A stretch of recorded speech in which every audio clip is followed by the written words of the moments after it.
Tuhan itu begitu mengasihi kita dalam kehidupan kita, dan Dia selalu memanggil kita untuk bertobat. Dia selalu memanggil kita untuk kita kembali ke jalan hidup yang benar.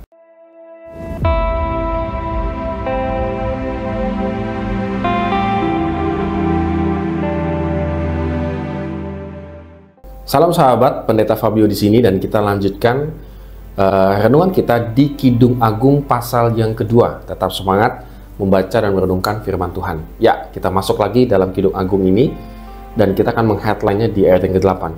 Dengarlah kekasihku, lihatlah, ia datang melompat-lompat di atas gunung-gunung, meloncat-loncat di atas bukit-bukit. Ada satu kerinduan, ya kita tahu ya bagaimana orang rasanya jatuh cinta, pasti dia ingin mendengar suara kekasihnya dan melihatnya. Kalau zaman dahulu tidak ada handphone secanggih ini, maka orang-orang akan rela mengantri telepon umum, atau orang akan mengantri di wartel hanya sekedar say hi gitu ya dengan orang kekasihnya.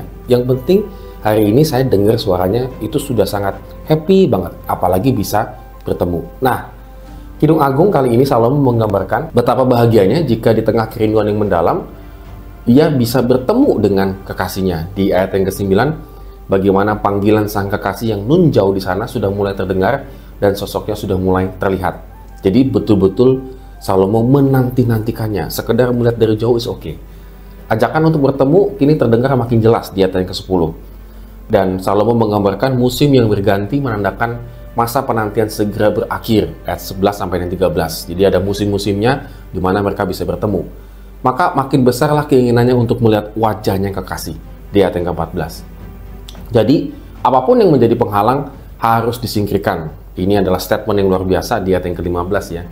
Jadi tidak ada yang mampu menghalangi cinta mereka karena mereka saling memiliki. Ini adalah gambaran di ayat yang ke-16.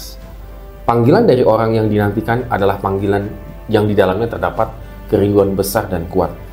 Dan tentunya itulah menjadi kerinduan Salomo untuk bertemu dengan kekasihnya.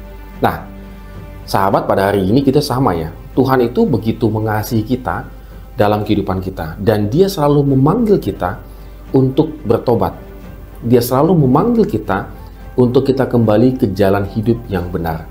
Tuhan memiliki kerinduan yang besar supaya kita itu tetap selalu bersekutu dengan Dia, dekat dengan Dia. Itu adalah kerinduan Tuhan. Dan kita bisa melihat gambaran ini bagaimana Tuhan Yesus datang ke dunia ini untuk menebus dosa-dosa kita. Jadi pada hari ini kalau kita adalah orang yang percaya kepada Tuhan Yesus, maka kita akan bisa mendengar panggilan Dia karena kita dekat dengan Tuhan. Kita bisa mengetahui apa yang Tuhan kehendaki dalam kehidupan kita pada hari ini karena kita dekat dan selalu mendengar suaranya. Oleh karena itu, pada hari ini segala aktivitas kita, mari kita selalu dekat dengan Tuhan. Sebuah kerinduan yang harus kita terus tanamkan dalam diri kita, supaya apapun yang kita lakukan pada hari ini adalah seturut dengan kehendak Tuhan. Amin. Kiranya Tuhan memberkati kehidupan kita hari ini.